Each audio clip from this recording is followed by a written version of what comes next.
Subscribe the Go Kids YouTube channel for more update. Like and share our video to your friend. एक कहानी है एक गाय का मांस खाने वाली चुड़ैल की। एक गांव में दो दोस्त रहते थे जिनके पास कोई काम नहीं था। एक का नाम रामू और दूसरे का नाम महेश था। अरे महेश, कहाँ गया था तू? मैं तेरे घर में भी गया था लेकिन तू तो उधर नहीं था। सुन, तुझे एक जरूरी बात बतानी है। जो हमारे पड़ोसी है ना, वह मिठाई लाल, वह कह रहा था कि उसे कुछ लकड़ी की जरूरत है, इसलिए चल जंगल से कुछ लकड़ी की इंतजाम करके उसे बेच देते हैं, कुछ पैसे तो आएंगे हमारे हाथ। अरे रामू, तूने तो बहुत अच्छी बात कही है। आज तक हमें कोई भी काम नहीं देता था, लेकिन आज एक काम मिला है। हम इसको बहुत अच्छे से करेंगे ताकि लोगों को पता चले कि हम क्या चीज़ है। रामू, तू कुल्हाड़ी की चिंता मत कर, मेरे घर पर 2 कुल्हाड़ी है, हम उसी से ही लकड़ियाँ काटेंगे। उसके बाद रामू महेश के घर कुल्हाड़ी लेने के लिए चले जाता है।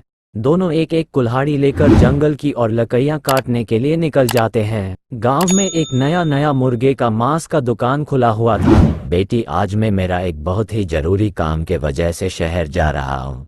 दुकान नए होने की वजह से दुकान भी बंद नहीं कर सकता, इसलिए तुम दुकान पर ही रहना और आए हुए ग्राहकों को अच्छे से मांस देना। जी पिताजी, मुर्गे के मांस के ही कर गाय के मांस देते हैं। अगर इस बात की लोगों को पता चल गई तो क्या होगा?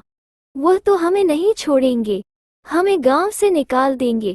उसके बाद हमारा क्या होगा? तुम उस बात की चिंता मत करो, तुम सिर्फ आए हुए ग्राहकों को अच्छे से मांस दे देना। महेश और रामू ने जंगल से ढेर सारे लकड़ियाँ जमा करके मिठाई लाल को देने के लिए जा रहे थे। अरे बहुत अच्छा रामू, तूने तो मेरा दिल खुश कर दिया। तुम लोग आज से मेरे लिए लकड़ियाँ लाने का काम करोगे। अच्छे से कर सकते हो ना ये काम? हमें नहीं लग रहा था कि तुम लोग ये काम कर पाओगे, लेकिन तुम लोगों ने तो मेरा दिल खुश कर दिया। जी मालिक, हम बहुत अच्छे से करेंगे इस काम को। गांव में हमें कोई भी काम नहीं देता था, लेकिन आपने विश्वास करके हमें काम दिया है, आपका धन्य हो मालिक। हमें घर जाने के लिए देर हो रहा है मालिक, हम फिर कल मिलेंगे। उसके बाद महेश और रामू उधर से निकल के घर की ओर बढ़ते हैं। अरे बेटा, कुछ काम वाम कर ले। कहाँ गया था तू? तेरी माँ दिन ब दिन बूढ़ी होती जा रही है। कब मिलेगा तेरी माँ को सुख व शांति? अब तो तू बड़ा हो गया है, तेरी शादी भी करनी है।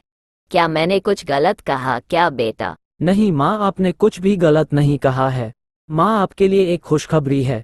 रामू को और मुझे काम मिल गया है। अभी अभी काम से लौट कर आया हूँ, फिर कल काम में जाना है। आपके बेटे को भी काम मिल गया माँ। जरा सुन तो बेटा, गांव में एक नया मांस का दुकान खुला हुआ है, उसी से 1 किलो मुर्गी के मांस लेकर आ।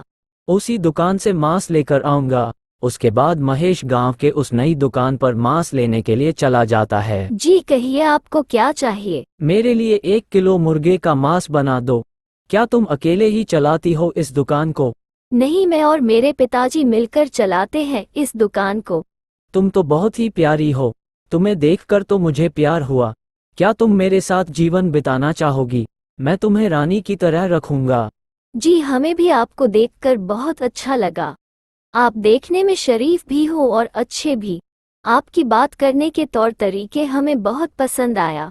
जी, मैं आपके साथ जीवन बिताना चाहते हो। वो लड़की महेश को मांस दे देती है और महेश मांस लेकर अपने घर की ओर निकल जाता है। महेश को लड़की बहुत अच्छी लगती है। अरे पिताजी, आपने तो लौटने में बहुत देर कर दिया। क्यों, आपका काम हो गया कि नहीं? शहर के भाग दौड़ में बड़ी मुश्किल से मेरा काम हो पाया। क्या हाल है दुकान का? दुकान में कोई ग्राहक आया कि नहीं मांस खरीदने के लिए? दुकान तो अच्छे से चला होगा ना? जी पिताजी, आज तो उतने सारे ग्राहक नहीं आए थे, लेकिन एक ग्राहक आया था, मैंने उसको 1 किलो मांस दे दिया है।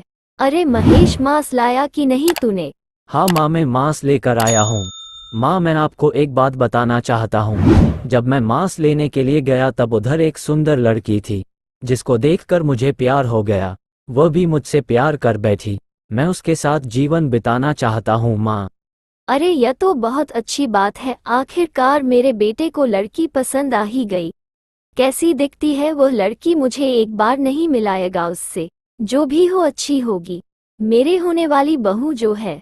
फिर दूसरे दिन महेश उस मांस की दुकान पर चला गया, लेकिन आज कुछ और ही होने वाला था। लड़की एक हाथ में गाय का कच्चा मांस लेकर खा रही थी। देखते ही देखते हो लड़की एक चुड़ैल में बदल गई। उस लड़की की चुड़ैल ही रूप देखकर महेश अपने घर की ओर भाग गया।